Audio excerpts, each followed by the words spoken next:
Karena pernikahan itu seperti sebuah pelayaran yang sangat panjang sekali. Bagi kalian yang muda ini, kalau bisa explore lah pengalaman, experience ya, pengalaman kalian, nikmati masa muda kalian untuk happy, untuk berbahagia, karena mental yang sehat dan bahagia itu adalah mental yang nanti siap dia untuk membina rumah tangga. Bagi yang laki-laki, cari duit banyak-banyak, pasti berdatangan itu perempuan. Nggak perlu kamu mengejar cinta, cinta itu yang datang pada. Saya itu tidak pernah melarang suami saya, dia mau pulang jam berapa, pergi jam berapa, karena ada kepercayaan saya dengan dia. Nikah muda itu menurut saya bukan sesuatu yang negatif, tetapi harus direncanakan dengan baik. Assalamualaikum warahmatullahi wabarakatuh. Kembali lagi dengan saya Ayu Tridharma di program acara Ngander. Dan sekarang topik kali ini tentang hal yang kayaknya sekarang ini agak sering dibicarakan gitu. Nah, sekarang saya tidak sendiri karena sekarang saya udah sama salah satu dosen kami di kampus, yaitu Dr. Ria Hayatun Nur Taqwa SAGMSI, yang tapi biasanya kami sebut dengan Sultan Bunda Yaya. Ini Bunda. Iya. Assalamualaikum. Salam. Nah, boleh nih Bunda, apa nih kesibukan Bunda akhir-akhir ini? Akhir-akhir ini kesibukan ini pertama ngajar, kedua ngurus usaha, ketiga ngurus organisasi. Jadi ada beberapa organisasi yang saya diamanahi untuk bergabung dan membersamai mereka. Oke.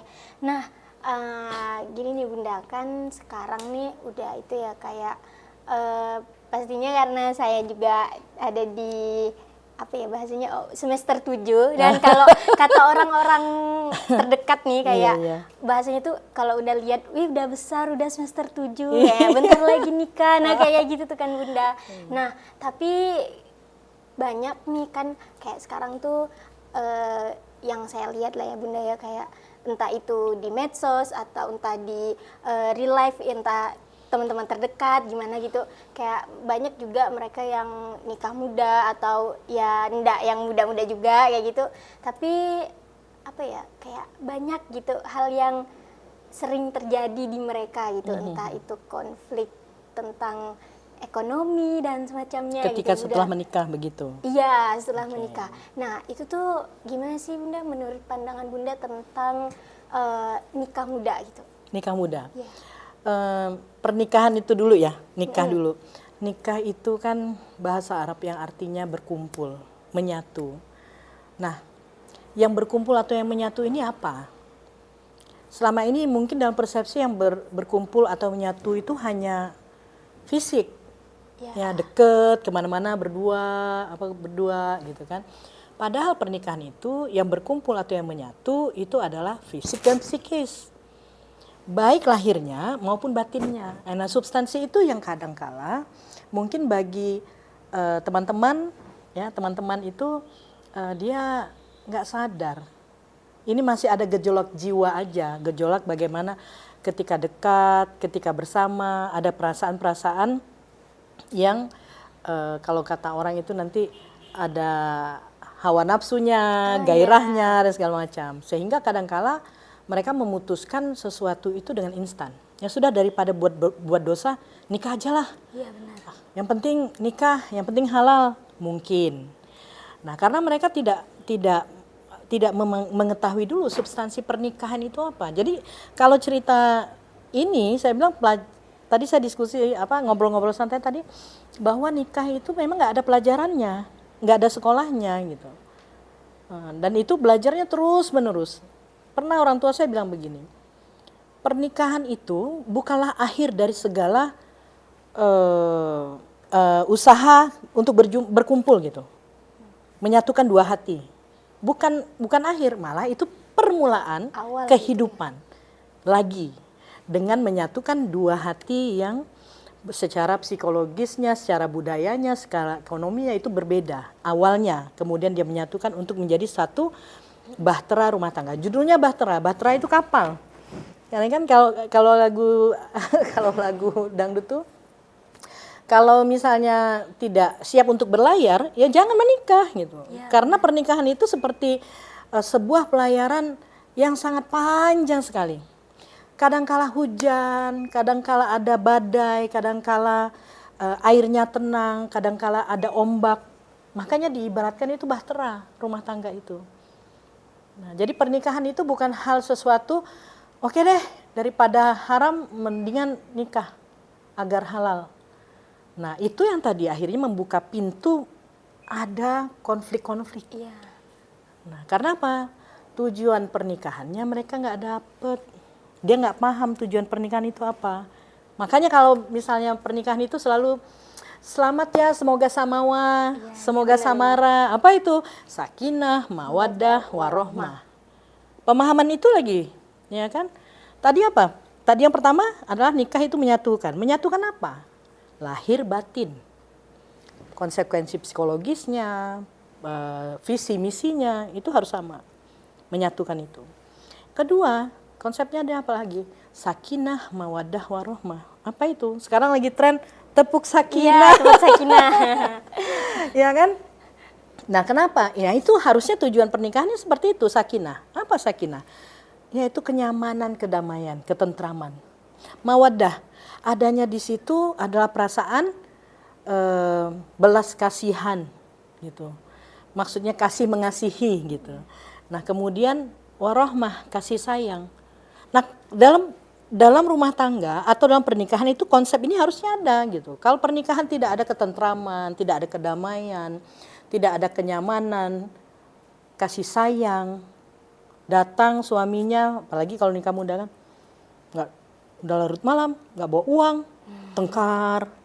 Waktu pertama nikah aku cinta kamu, kemanapun aku nggak mau berpisah padamu gitu. Tapi ketika lihat pendaringan kata orang Pontianak, beras tak ada. Mulai ribut. Belum lagi skincare kita. Makanya saya di kelas tuh selalu bilang gini, hey, kalau mau menikah, yang laki-laki minimal saya bilang, punya uang 10 juta deh. Biar apa? Biar tiap minggu bisa jalan-jalan makan keluar, bisa bayar listrik di rumah, kemudian bisa beli cicilan rumah gitu kan, kemudian bisa beliin istrinya skincare. Kalian jangan zolim, saya bilang, sebelum dengan kalian, itu istrimu itu adalah putri di rumahnya oleh orang tuanya. Dikasih jajan, kalau mau pergi jalan dikasih uang sama orang tuanya, dibeliin bedak, beliin baju. Setelah menikah disuruh nyapu, ngepel, kemudian ngurus anak. Nggak dikasih uang yang cukup untuk bisa dibawa jalan. Bukan materialistis, tidak. Tetapi itu adalah sesuatu yang harus dipersiapkan dalam rumah tangga. Karena laki-laki, nah balik lagi, ada kalau dalam rumah tangga itu ada kewajiban, ada haknya. Kewajiban bagi laki-laki adalah memberi nafkah kepada sang istri. Nah, istri yang bekerja itu uang dia, bukan uang suaminya. Ingat, nah, kalau udah pembagian kayak gini. Nah, uang suami untuk istri, karena memang itu tanggung jawab laki-laki memberi nafkah, menyiapkan. Seperti itu. Nah, bagi istri ketika pas lagi ada uang mau sedekah kepada keluarganya, ya nggak masalah. Oh ini nih, ayo bunda beliin ini, nggak masalah. Balik lagi tadi nikah muda. Ya kemudian yang lewat di beranda itu kan algoritma ya. Iya, benar. Seringkali kalau di algoritma saya tidak yang itu keluar. Yang keluar ada bagaimana bisnis itu meningkat atau segala macam, karena itu yang sering saya cari. Tapi kalau misalnya kalian di usia yang ini ya memang pertanyaannya, udah sarjana belum? Kan tiap lebaran kan? Iya. Nah, belum nih, tinggal 1 semester. Oke, udah sarjana. Kan udah sarjana ya? Udah nikah belum? Nah, nanti kalau udah punya nikah, udah punya anak belum? Pertanyaannya selalu begitu. Nah, ketika muncul yang kayak gitu, ya memang sudah masanya di masa kalian, ya kan? Makanya kategori menikah itu ada yang haram dia menikah, kategorinya. Ada yang boleh dia menikah, ada yang wajib dia menikah. Kategori yang wajib ini apa? Dia sudah bekerja, dia sudah mapan, dia sudah cukup usianya. Wajib itu untuk menikah. Harusnya, ya kan? Kemudian boleh Ya mapan belum juga lah, tetapi dia sudah mulai meniti karirnya, usianya udah mateng, sudah punya pasangan. Kalau kelama-lamaan nanti malah menjadi dosa, boleh dia menikah. Kemudian yang haram menikah adalah dia belum bekerja, kemudian dia masih usianya dianggap di bawah umur, nah itu haram untuk menikah, seperti itu. Tapi konsep menikah itu yang baik yang mana? Ya sebenarnya ketika pasangan ini masing-masing mengikuti pedoman Al-Quran hadis, insya Allah perjalanan pernikahannya akan baik. Karena nanti dalam sebuah pernikahan itu yang paling bertanggung jawab terhadap rumah tangga itu adalah sang suami. Makanya seorang pemimpin dalam rumah tangga itu harus paham betul apa hak-hak dan kewajiban dia sebagai suami. Nikah muda gimana? Ya nggak ada masalah kalau mereka sudah tahu konsep kewajiban dia apa, ya, kemudian hak-hak dia apa, akan lebih baik. Tapi muda yang seperti apa? Iya, Kalau benar. dia hanya untuk menikah tapi tidak sadar pernikahan itu untuk apa? Jangan. Karena mudaratnya lebih banyak. Oleh karena itu kalau dalam Islam tuh berpuasalah katanya. Itu Nah, ada yang solusinya. berpuasa gitu ya, Bun. Oke. Kalau dalam budaya sendiri Bu, kayak dalam budaya Melayu kita nih Bu, kayak kan banyak nih orang-orang terdekat kayak biasanya menganggap udah biasa aja nikah tuh, ndak apa nikah muda, kan kita di budaya kita ya udah ndak apa-apa kayak gitu. Kayak apa yang Bunda bilang tadi, kayak daripada dosa kayak gitu tuh. Nah, tapi kan sekarang tuh Bun banyak yang apa ya? Menurut mereka tuh menikah yang karena konteksnya tuh udah beda. Kadang mereka cuman mau yaudah sama-sama yang kayak kata Bunda tadi tuh. Nah, itu menurut Bunda sekarang tuh masih relevan nggak sih? Gini, kalau saya sarankan begini ya, bagi kalian yang muda ini kalau bisa explore lah pengalaman, experience ya, pengalaman kalian, nikmati masa muda kalian untuk happy, untuk berbahagia, karena mental yang sehat dan bahagia itu adalah mental yang nanti siap dia untuk membina rumah tangganya. Kalau dia di usia sekarang cuman bucin-bucinan, kemudian dia menikah, kemudian pergaulan bebas, tidak siap nikah, terpaksa harus menikah karena something wrong gitu kan. Itu kan kalian sama dengan menghancurkan diri kalian sendiri. Jadi menurut saya kalau kemana-mana rame-rame deh sama teman-teman, suka-suka aja dulu. Ayo ke pantai yuk, rame-rame. Jangan ayo ke pantai yuk, nanti cuma berdua. Nah itu ketiganya setan. Dan itu bukan hanya jiwa muda kalian ya. Orang yang sudah dewasa yang apa juga akan terpleset kalau hal-hal yang kayak gitu. Punya uang, enggak punya uang sama aja. Karena dia nggak tahu tujuan pernikahannya apa. Maka pernikahan itu bukan hanya untuk menghalalkan dari suatu perbuatan zina, bukan. Tapi konsepnya bagaimana istri menjadi istri yang soleha itu bagaimana, konsep suami yang soleh itu seperti apa, ya kan? Istrinya masak ndak nyaman, ya, ndak marah-marah, gitu kan? Atau ya karena istri menikah itu bukan untuk jadi tukang masak dia kan? Ya benar. Iya toh, ya, benar, ketika benar. istri di rumah masak itu sedekahnya istri untuk oke deh biar berhemat aku bantu suamiku dengan kemampuan atau skillku. Tetapi dia nggak boleh harus lebih nyaman daripada chef-chef di restoran toh, karena dia bukan chef. Ya benar. Yang gitu. Makanya kalau sudah mulai ada ketertarikan dengan lawan jenis, kalau bisa berkomitmen lah dalam setiap pertemuan. Jadi pacarannya bukan aku sayang kamu, aku cinta kamu, nggak begitu. Tetapi Bang, saya ini kan sarjana ya, boleh nggak? Saya punya skill ini, saya pengen bekerja. Saya pengen mengaplikasikan ilmu saya begini. Oke. Nah, terus nanti pekerjaan rumah tangga gimana Bang? Ayo kita bagi bersama-sama.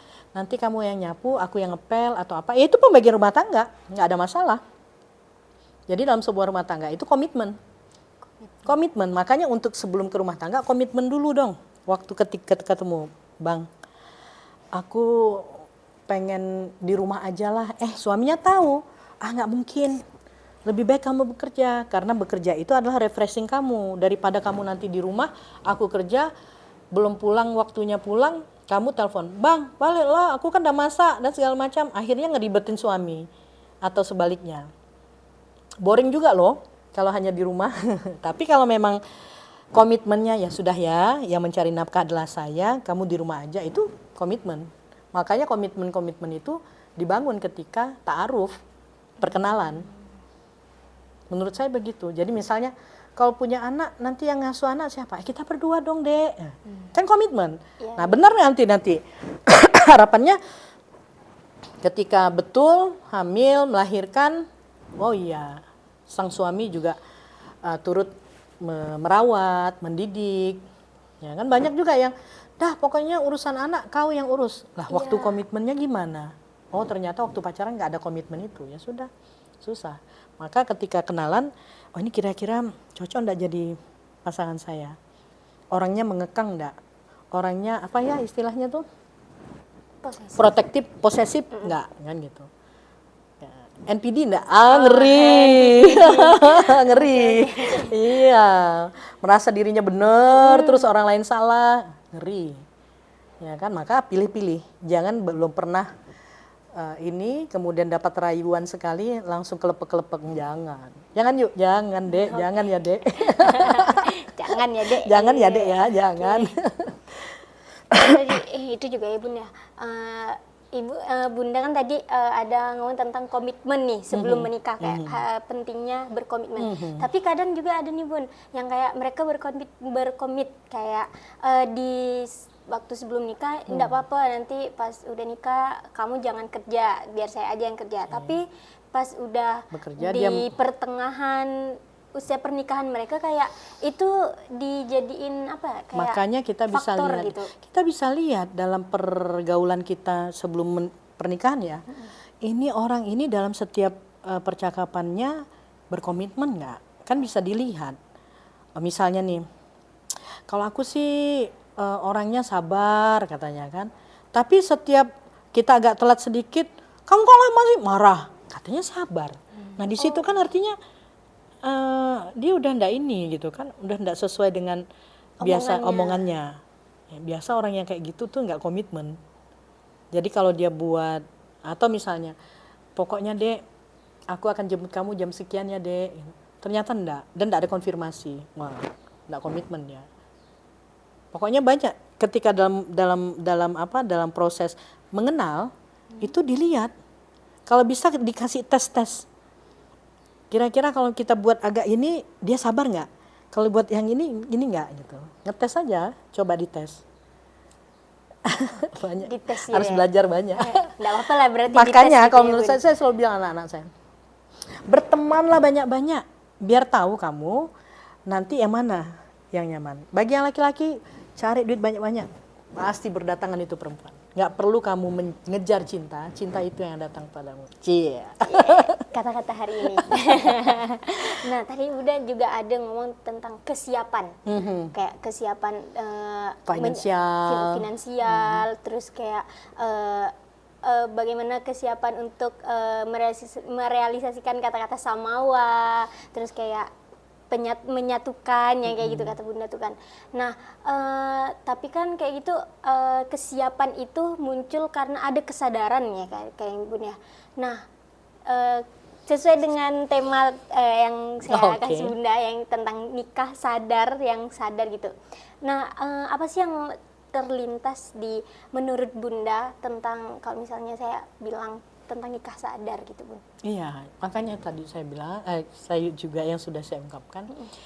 Jadi pasangan atau kita anak muda ini gitu kan, yang belum pernah menikah ya, yang belum pernah menikah ini dia harus sadar dulu ya, sadar akan apa itu pernikahan, ya kan, menyatukan tadi. Tujuannya apa setelah disatukan? Sakinah, mawadah, warohmah. Dia harus sadar itu. Kalau dia nggak sadar, nikah udahlah gitu. setelah nikah, kemudian hanya urusan biologis, kemudian dia nggak sadar untuk menciptakan rumah tangganya itu nyaman, tentram, ya kan, bahagia, ada ke apa kasih sayang di dalamnya. Kalau nggak ada, wah, bagaimana? Nah, untuk dia bisa mencapai itu dia harus sadar tuh apa-apa yang harus dilakukannya kan gitu. Nah, kemudian kesadaran apa lagi? Finansial, ya kan? Nggak mungkin dong di rumah nggak makan, Iya benar. ya. Apalagi weekend atau hangout, ngopi, gitu kan uang semua, skincare. Apalagi saya tadi pagi, nah itu juga bahwa salah satu kewajiban laki-laki itu memberi nafkah. Jika dalam sebulan dia tidak memberi nafkah, 2 bulan, 3 bulan, dia itu bisa diadukan ke pengadilan. Ada hukumnya. Nah, dan itu denda 15 juta, gila. Padahal, nah, dia harus memberi nafkah. Itu sudah diatur dalam hukum.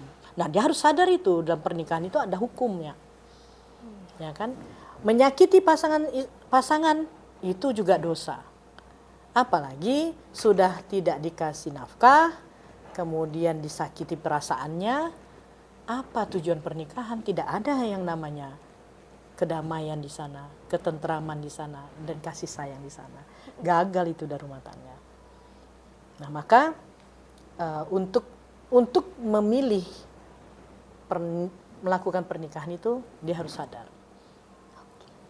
Kalau nggak sadar, nggak usah nikah dulu. Iya, bangun. Kan banyak tuh kayak orang-orang kayak yang ngomong kayak kalau ndak mampu ngebahagiain anak orang ya udah jangan ajak nikah. Nah, Oleh gitu. karena itu bahagiakan dulu diri. Itu yang saya bilang ketika masa kalian muda ini, bahagiakan dulu gitu. Oh iya ya, gini, aku bahagia ini kalau kumpul sama teman-teman. Ketika menikah, suami kita pengen kumpul sama teman-teman, kita juga harus ikhlas. Pergi dong, ada your time atau me time. Ya, take your time. Saya alhamdulillah ya, sampai Allah memanggil. Saya itu tidak pernah melarang suami saya, dia mau pulang jam berapa, pergi jam berapa, karena ada kepercayaan saya dengan dia. Kepercayaan saya sama dia. Karena dia menunjukkan dia laki-laki yang bertanggung jawab kepada istri dan anak-anaknya. Maka rumah tangga itu aman. Dia akan pulang, dia akan selalu kasih kabar, ya kan. Kemudian, dan saya tidak pernah buka-buka handphonenya sampai terakhir. Dompet, dulu ceritanya dompet belum handphone. Saya diingatkan sama orang tua saya. Paling pantang istri itu ngebongkar dompet suami. Kenapa tuh, Bun? Ya karena itu privacy. Setiap rumah tangga, setiap pribadi itu ada privacy, walaupun sudah suami istri. Ya. Nah, apalagi dengan kita sudah kepercayaan. Nah, itu lagi kan, handphone juga. Ya, bisa jadi dianya oke, tetapi ada orang yang masuk gitu kan, mulai mau mengganggu atau apa. Bagi kita yang kalau utak-atik bisa prasangka jelek kan, bagus gak usah sama sekali. Yang penting ya suami itu tetap ma'ruf dengan kita, tetap baik dengan kita. Di rumah dia enggak buat ini. Kayak gitu. Tapi satu kuncinya.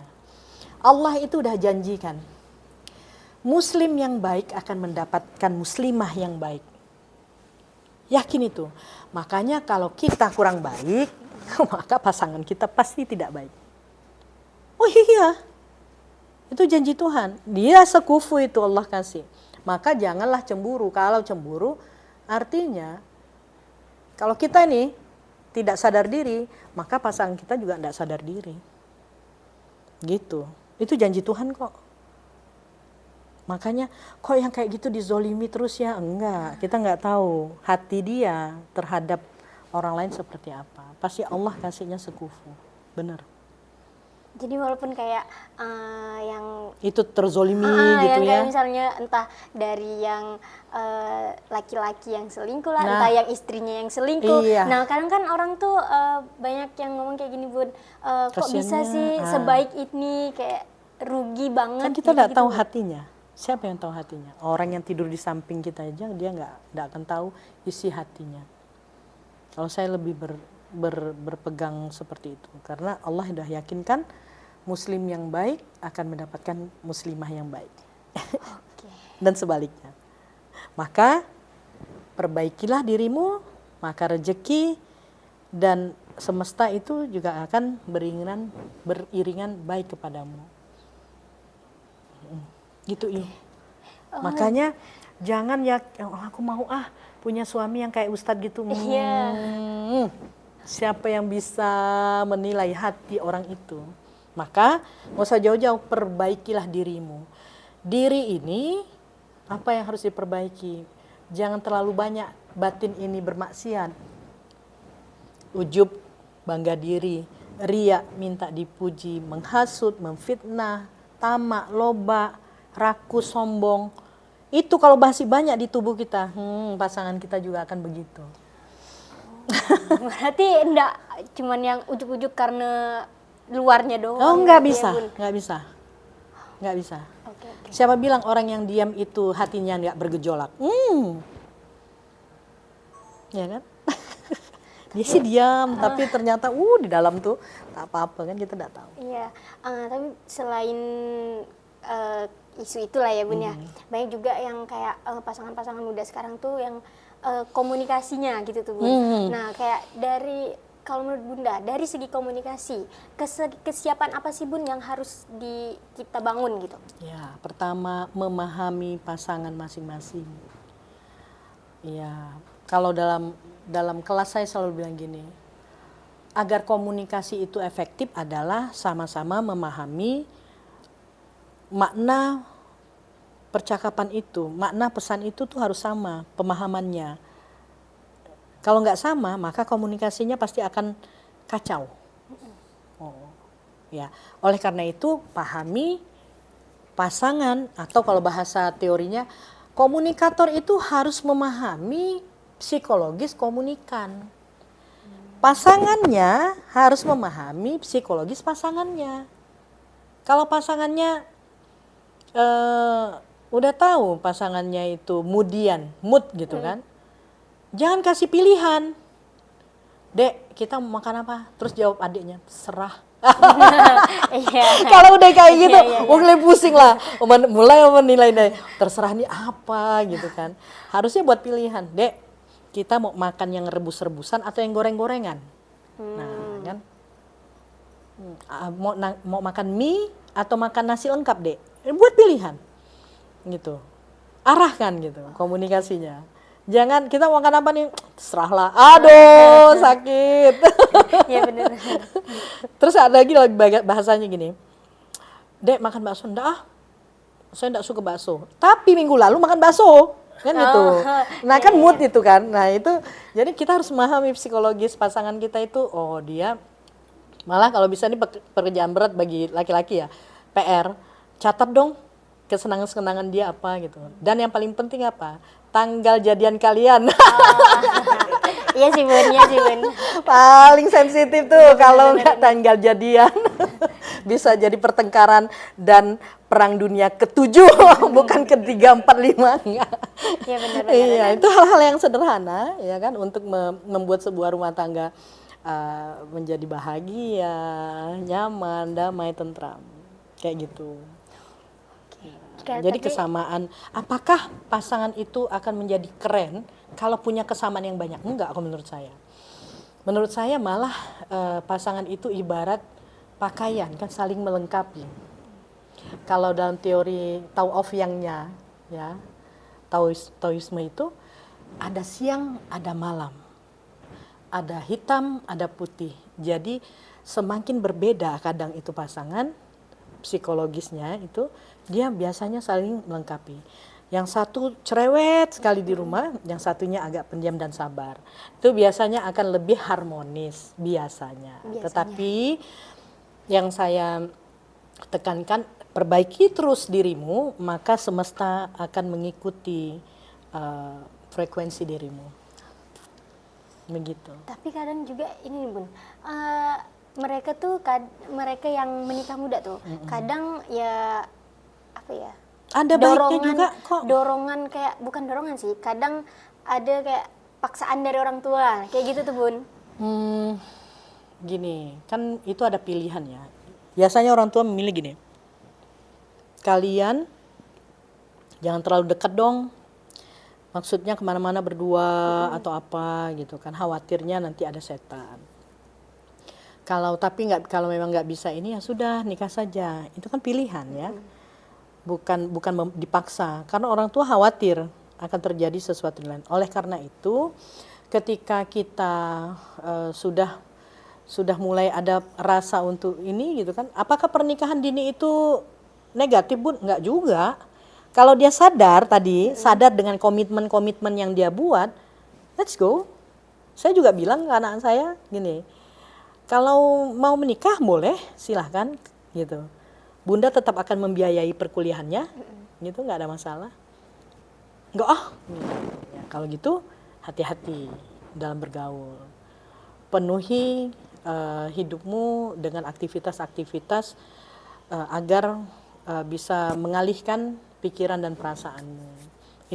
Itu kan saran dari orang tua. Tetapi kalau misalnya dipaksa katanya oleh orang tua, bukan dipaksa sebenarnya. Orang tua hanya melihat ini arahnya nih sudah nggak kondusif nih. Kalau misalnya cara pertemuannya, kemudian cara komunikasinya atau hubungan fisiknya gitu kan, yang sudah tidak sesuai dengan norma sosial dan agama, biasanya orang tua mengarahkan sudahlah menikah saja daripada melakukan hal-hal yang tidak baik. Dan itu kan kita sama-sama sudah baligh ya, sudah sama-sama bisa tahu mana baik dan buruk sebenarnya. Jadi bukan salah orang, kan pilihan kita. Bukan salah orang tua. Ya itu tadi, itu bibit-bibit NPD gitu kan. Nah, narcissistic personality disorder. Nyalahin orang ya terus, padahal yang melakukan kesalahan dia. Berarti kalau misalnya mereka merasa itu paksaan orang tua, coba kayak dilihat lagi kelakuan kitanya gitu. Gimana gitu kan. Gitu. Orang tua kan khawatir nih, kalian kemana-mana berdua, pagi-pagi udah dijemput, diantarnya udah tengah malam, kan seram. Ya daripada itu ya sudahlah nikah saja. Nih, kan pilihan, bukan paksaan sebenarnya. Berarti itu semua tentang pilihan dan diri kita berarti ya. Ya, ketika sudah baligh dianggap bisa membedakan baik buruk, pilihannya di kalian kok, bukan orang lain. Oke. Cuman kadang sekarang tuh kayak di ini yang Ayu lihat karena teman-teman lain nih Bun ya, kayak mereka tuh terlalu FOMO lihat kayak teman-teman yang lain, entah itu juga algoritma yang ada gitu. Ih seru deh kayaknya kayak nikah itu muda, gitu. Nikah muda, karena mereka lihatnya tuh yang orang-orang kan pasti kalau misalnya entah itu di TikTok lah ya Bun, di Instagram atau media sosial yang lainnya, mereka tuh kan pasti menampilkan ya yang mereka bisa, yang mereka senang aja gitu kan Bun. Kadang kan ada juga yang mereka nikah muda, tapi ya itu kan kata Bunda, karena mereka sadar ya mereka senang atas pernikahan itu. Iya, nggak masalah. Nah itu yang bikin teman-teman tuh kadang FOMO gitu tuh, dan mereka tuh nggak mikir kehidupan setelah menikahnya kayak gitu tuh. Nah saran saya adalah nikah muda salah tidak? Baik saja jika mereka itu memutuskan pernikahan itu karena kesadaran, komitmen dia, tujuan pernikahannya apa dulu. Kalau tujuannya udah tadi benar ya kan, ya silakan. Lingkungan juga udah ngedukung, nggak ada masalah. Tapi ada yang ini, aku sadar kok, aku pengen bahagia, pengen pengen menghabiskan masa mudaku tanpa ada tanggung jawab. Karena menikah itu bertanggung jawab, bukan pada diri sendiri, nambah kepada satu orang lagi, yaitu pasangan, termasuk perempuan. Kan hanya laki-laki, oh tidak, perempuan juga bertanggung jawab pada pasangan. Kewajiban perempuan apa? Ya, melayani suami, iya kan? Nanti kalau misalnya masih mau hangout sama teman-teman, udah nggak bisa kalau nggak dapat izin suami. Makanya jangan buru-buru untuk segera menikah. Kalau sudah yakin dan sudah berkomitmen untuk ngebangun rumah tangganya seperti apa, silahkan. Saya pikir begitu, bukan hanya anak muda, ada yang tidak menikah sampai sudah hampir 50 tahun gitu kan, karena mungkin dia belum siap untuk melakukan komitmen-komitmen itu kepada pasangannya. Maka dia khawatir, ya sudah deh, lebih baik jalan sendiri aja. Bisa jadi. Nah, tapi ingat tadi kategorinya dia udah masuk pada mana? Yang harusnya wajib, boleh atau haram. Iya. Nah kalau sekarang nih Bun, karena banyaknya media sosial gitu ya Bun, kadang ada sebagian orang yang mereka kalau punya sedikit masalah kayak langsung curhat gitu. Saya selalu sampaikan yuk di kelas kan, tolong ya anak-anakku sayang, tolong ya sahabat-sahabatku, kalian jangan mau menelanjangi diri kalian di media sosial. Apa itu menelanjangi? Janganlah yang mau curhat begitu. Aduh, lagi mati lampu di sekitaran Universitas Tanjung Pura, ya kan? Dan aku lagi sendiri, udah nanti pencuri datang. Atau siapa yang datang gitu kan? Atau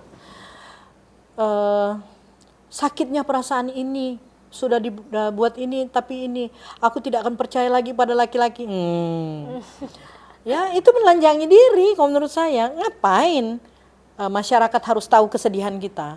Selalu sekali banyak masyarakat itu SKSD suka bukan SKSD, suka lihat kita susah lihat kita suka. Itu banyak tuh masyarakat kayak gitu. Orang-orang tuh suka lihat kita susah lihat kita senang. Itu tuh iri dengki, ya kan gitu. Misalnya ya sudah, yang media sosial itu kalau bisa untuk pencitraan diri, misal aktivitas branding kita, gitu ya, branding diri, jualan, ya kan. Lihat nggak lipstik yang aku pakai nih, ini cocok loh dengan tone wajah saya, nggak mahal, ayo keranjang kuning saya gitu misalnya. Kenapa enggak? Ya jualan aja sekali, nge-branding. Bener. Ya make up, senang-senang gitu kan, dapat uang, cuan. Iya kan, daripada hari ini aku kok sedih sekali ya, dia tidak ada memberi aku kabar sudah 20 menit. Wah, 20 menit. Baru 20 menit. Lebay. Overacting ya Bun. Ya, kayak gitu, ya kan, jangan telanjangi diri kalian. Buat saja sesuatu yang membahagiakan. Mau lucu-lucuan silakan. Yang penting jangan berlebihan. Kayak apa sih yang kayak kemarin-kemarin tuh, ya ini sebenarnya isu-isu selebgram kayak gitu Bun. Kayak mereka tuh langsung post semua tentang entah itu dari pihak yang laki-laki yang melakukan perselingkuhannya atau yang yang pihak cewek, nah kayak gitu tuh, kayak mereka langsung ngepost di story, di feed, nah kayak gitu, dan itu tuh langsung jadi konsumsi publik gitu. Nah itu dia, kadangkala kita itu tidak sadar ya, tidak sadar bahwa media sosial hari ini itu terlink dengan sangat cepat dan bisa-bisa itu ketika ada yang men-screenshot misalnya, dan yang sering kali membuat masalah dalam kehidupan kita adalah orang terdekat kita. Iya, makanya orang tua saya tuh pernah punya pesan begini, ya, jangan pernah punya sahabat, jangan pernah punya kawan dekat, karena rahasiamu suatu saat akan dibongkar aib-aibnya oleh orang. Iya, karena kan kita apa-apa curhat ke dia, ujung-ujungnya apa? Dia menceritakan itu kemana-mana. Nah, balik lagi, apa untungnya kita menceritakan kesedihan ataupun kelaraan hidup kita di media sosial? Apakah orang-orang itu akan memberikan bantuan kepada kita? Kecuali ada tujuan. Hai guys, saya memilih untuk menikah muda, tapi ternyata karena tidak siap dengan komitmen dan segala macam, maka rumah tangga yang seumur ini saja sudah tidak bisa saya pertahankan. Jadi pesan saya, jangan menikah muda. Boleh. Untuk apa? Dia ini, tapi dia siap ya, harus dia siap dengan konsekuensi apa yang dia sampaikan. Tapi dia harus siap dulu mentalnya. Tetapi kalau nggak siap, mendingan diam. Sudah. Nanti ditanya lagi kan netizen itu macam-macam maha dahsyat dan maha benar kan. Iya benar, kayak apa nih Kak sebabnya? Nah, terus dibilang lagi apa sebab masih mending ya kau tuh bodoh. Ada yang buat kayak gitu kan. Iya. Alamak, Iya, siap kadang nggak? mereka, kadang netizen itu kan ada dua kubu nih, Bun, kayak Iya. ada yang pro, ada yang kontra, nah, kayak gitu. Ya makanya, maka segala sesuatu harus dipikirkan kira-kira postingan yang akan kita buat itu berbalik nggak ke kita seperti bumerang gitu. Kita lempar ke sana bisa balik lagi, itu bumerang ya namanya. Oleh karena itu kalau kita melempar sesuatu siap dengan resiko, dia feedbacknya seperti apa. Kalau nggak siap mendingan diam aja. Curhat pada Tuhan. Itu lebih baik. Tuhan tidak akan pernah ngebongkar aib umatnya kalau bukan umatnya sendiri yang buat masalah. Curhat aja pada Tuhan di sepertiga malammu, subhanallah, ya kan? Kalau itu nih Bun, kayak tadi ini apa isu-isu perceraian tuh Bun. Nah, menurut Bunda sendiri nih, apa sih Bun kayak akar menurut Bunda ya? Iya. Akar dari masalahnya tuh apa sih Bun? Gitu. Dan perceraian itu bukan hanya pada pernikahan dini, Iya benar. Enggak. Bukan hanya di pernikahan dini. Malah itu saya bilang, apa sih sebabnya? Sebabnya itu adalah pasangan itu tidak menjalankan komitmen yang dia buat ketika dia sebelum menikah. Nah, tapi kalau lebih luasnya adalah ketika orang itu tidak menjalankan perintah Allah dan Rasulnya, maka dia tidak akan siap dengan ujian-ujian hidup itu. Tapi kalau dia mengikuti perintah Allah dan Rasulnya dan sama-sama punya tujuan visi misi pernikahan itu, tujuannya adalah untuk kenyamanan, kedamaian, ketentraman, keikhlasan, kasih sayang, saya pikir rumah tangga akan lebih baik. Banyak kok yang hartanya melimpah bercerai juga. Jadi bukan karena faktor ekonomi, ada juga yang miskin itu bahagia. Iya. Iya kan? Kenapa? Itu semuanya berbalik kepada hati. Diri. Kalau hati ini ikhlas, diri ini berpasrah kepada Allah dan saling support. Nah, pasangan itu pentingnya saling support.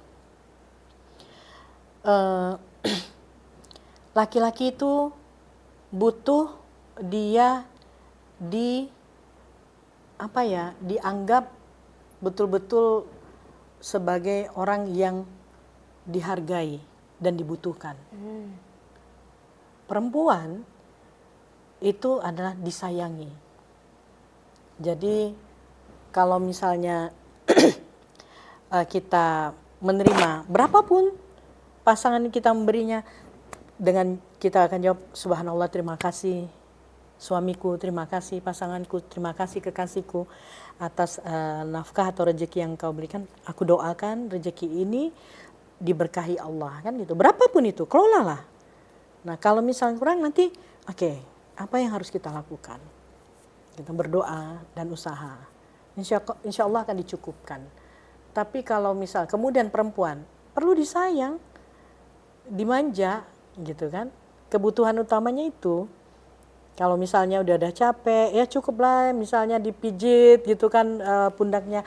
Ya dek, capek ya, nanti mas atau abang bantu gitu kan. Jangan, mana ini makanannya nih, abang nih udah letih kerja. Itu udah mulai sumber. Karena apa? Saling mencari kesalahan, pasangan ya susah gitu.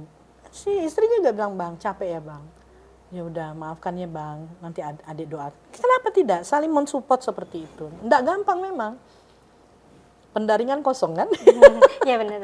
Tapi ya enggak begitu kan. Nah, berarti enggak apa-apa nih Bun, punya pasangan yang tidak sefrekuensi asal saling support gitu. saya sudah bilang tetap akan jadi sefrekuensi. Kalau pasti itu muslim, ini kan janji Tuhan. Kalau saya yakin dengan janji Tuhan, kalau enggak sefrekuensi artinya ada sesuatu yang salah di diri mereka masing-masing. Nggak bisa kita nyalahkan nggak satu frekuensi, nggak, pasti satu frekuensi. Nggak, yakin saya. Karena kadang teman aja kita Allah akan kumpulkan Iya gitu kan. sih. Oh iya, Iya, benar-benar. sefrekuensi. Teman, apalagi pasangan hidup. Aduh, apalagi ketika dia akad, saya terima nikahnya dengan janji dipersaksikan Allah dan Rasulnya. Pernikahan itu kan menyatukan dua hati. Tujuannya apa? Karena Allah. Untuk mencapai sakinah, mawadah, warahmah. Tidak mungkin Tuhan akan membuatkan sesuatu yang tidak baik. Pertemanan aja satu frekuensi. Kalau enggak tuh bisa terlempar mana-mana tuh. Berlima nih, ujung-ujung cuma bertiga aja Agi. Duanya hilang. Kenapa tuh? Enggak satu frekuensi. Berarti duanya enggak Oh sefrekuensi. iya, pasti itu. Pasti itu. Nggak usah cari-cari lah. Dan nggak usah di ini lagi. Ayolah kembali lagi, nggak usah. Biarkan aja. Udah yang Nggak usah nyaman. dibujuk Nggak lagi. usah. Bun. Oke. Pengalaman saya begitu. Oke. Terus nih Bun, karena banyaknya isu perceraian kayak tadi tuh. Nah itu tuh Karena dia tidak sadar. Nah, saya bilang, kenapa perceraian itu banyak sekali terjadi? Karena dia tidak sadar dalam membuat komitmen-komitmen sebelum dalam pernikahan. Dia tidak sadar pernikahan itu tujuannya apa. Dia hanya mengedepankan hawa nafsunya. Ah, yang itu udah nikah. Ah, udah. Padahal pernikahannya tuh baru menghabiskan berapa miliar gitu kan. Tiba-tiba sudah bercerai saja. dan kadang itu tuh menjadi trigger warning bagi sebagian kami di Kenapa generasi kami gitu tuh. Untuk kayak, pembelajaran kenapa tidak? Oh, kenapa sih sampai dia bercerai gitu? Cari tahu. Oh, karena nampaknya diam. Tapi ketika bicara, diksi yang keluar itu menyakitkan perasaan, ya kan? Kenapa enggak? Berarti misalnya kita ke trigger karena hal itu, kita cari tahu nih ya Bun, sebabnya itu apa dan kita pelajari. Kenapa gitu ya, Bun. tidak untuk pembelajaran? Oh, ternyata kalau dengan pasangan kita nggak boleh kayak gitu. Oh, ternyata kalau dengan pasangan kita harus begini. Tapi sebenarnya pedoman yang terbaik untuk menjadi sebuah rumah tangga yang baik ya bagi umat Islam, Rasulullah. Itu udah contoh kan. Lakukanlah. Kan ada salah satu contoh, Aisyah pada suatu hari berlari-lari kecil mengelilingi Rasul seperti mengelilingi Baitullah. Rasul di tengah, dia berkeliling-keliling sambil pegang-pegang bercanda-canda. Itu kan terkesan, dalam rumah tangga itu ternyata bermain-main itu penting juga ya.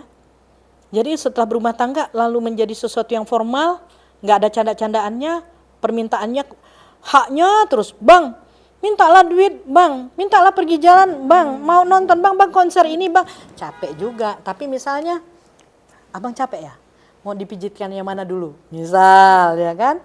Ya kenapa enggak, ya bang, senyum-senyum, kan gitu. Maksudnya ada hal-hal yang ya dalam rumah tangga itu canda tawa, senda gurau, saling memuji, memotivasi, berterima kasih, meminta maaf, itu penting.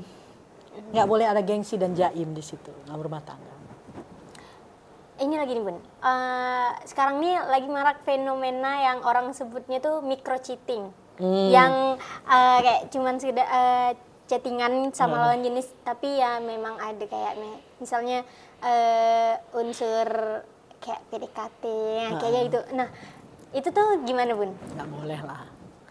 Itu kan sama dengan kita sudah berbohong pada pasangan, berbohong pada diri kita sendiri. Maka di situ seringkali apa? Karena ada rasa tidak puas dengan pasangan masing-masing. Nah, orang yang merasa tidak puas itu adalah bagian dari maksiat batin, rakus itu saya bilang. Pengennya tuh ini terus kan. Dan kalau misalnya chatting ya, micro chatting, bukan cheat. Kalau cheating itu kan artinya kita ya mengambil sesuatu ya selingkuh lah ya juga ya. Nah itu mau mikro atau makro ya chatting, cheating. Nah, mau mikro atau makro dia udah cheating ya, nggak boleh, selingkuh hati kan namanya. Iya, kayak secara tidak langsung kata orang-orang kayak gitu. Nggak baik. tidak baik. Karena itu akan memicu sesuatu yang tidak baik, Konflik gitu ya, Bu. konflik di dalam rumah. Nah, kalau dilihat dari kayak di budaya-budaya kita, kalau kayak selingkuh itu kan aib gitu kan, bukan aib keluarga, tapi kan sekarang itu tadi tuh Bun, yang karena kebanyakan curhat di medsos gitu Dan, dan jadi konsumsi publik. Nah, apa sih Bun yang bisa kita pelajari dari hal ini gitu, Bun? Terutama kami-kami lah ini. Sebenarnya kalau kita memikirkan diri kita sendiri saja, nggak sempat kita memikirkan orang lain. Iya benar. Oleh karena itu fokus saja, perbaiki diri kita, perbaiki rumah tangga kita, semangati, doakan, dan ingat tujuan pernikahan atau hubungan itu apa. Ingat itu tujuannya. Kalau memang tak ada tujuan, itu yang sering terjadi perceraian ataupun perselingkuhan. Karena nggak ada tujuan, hanya untuk senang-senang hawa nafsu saja, udah kacau itu. Itu sih. Berarti dari kita sendiri tadi. Kalau menurut saya segala sesuatunya kembali kepada perbaiki diri sendiri. Insya Allah semesta atau lingkungan akan memperbaiki dirinya. Gitu. Sederhana sih. Nah,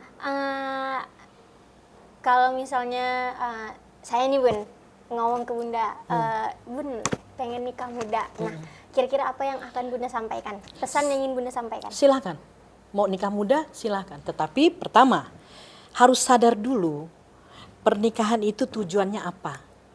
Terus bentuklah komitmen dengan pasangan. Apa niatan kita menikah itu? Ya. Agar apa? Agar segala sesuatunya menjadi sesuai dengan yang kita rencanakan. Maka buatlah perencanaan yang matang. Nikah muda itu menurut saya bukan sesuatu yang negatif, tetapi harus direncanakan dengan baik. Iya. Berarti harus dengan perencanaan yang Perencanaan matang. dong. Iya. Dan harus sadar niatan pernikahannya apa, tujuannya apa. Sakinah, mawaddah, warohmah. Tepuk sakinah. Ya, tepuk sakinah. Nah, terakhir nih Bun, gimana caranya biar generasi sekarang, terutama generasi kami yang bisa tetap menjunjung tinggi nilai budaya, agama, yang tapi tetap realistis lah dengan hal-hal yang ada di zaman sekarang. Melayu itu adat bersendi syarak, syarak bersendi kitabullah. Nah, maka segala sesuatunya itu kembali kepada aturan-aturan budaya yang mengikuti Al-Quran dan hadis. Kalau kita sudah mengikuti pedoman itu, maka keselamatan dan kebahagiaan akan tercapai. Apapun termasuk pernikahan. Bagi anak muda, jangan abaikan tentang semboyan Melayu tadi, adat bersendi syarak, syarak bersendi kitabullah. Ya, itu. Adat bersendi syarak. Syarak bersendi kitabullah. Jadi adat-adat itu ada syarat-syaratnya, ya. Misal nih, melemparkan beras kuning ketika pengantin datang gitu kan. Itu kan mubazir, syirik dan segala macam. Oh enggak. Adat itu menyatakan bahwa itu kenapa harus beras? Diharapkan nanti rumah tangganya itu penuh dengan kemakmuran. Terus berasnya kok warnanya kuning? Seperti emas, adanya kejayaan gitu kan. Didoakan sebelum dilemparkan itu apa yang biasa disampaikan? Allahumma sholli ala sayyidina Muhammad, yaitu terhubung manusia kepada Rasulnya dengan dia mengucapkan salawat tersebut, ya kan? Itu kan doa. Ya, doa. Dan itu semuanya merujuk. Itu hanya filosofinya aja kok, bukan satu karung kan yang dilemparkan berasnya kan. Itu hanya syarat saja. Adat tadi tetap mengikuti syarat-syarat yang ada dan itu semuanya merujuk kepada kitabullah, yaitu Al-Quran. Selesai. Oke.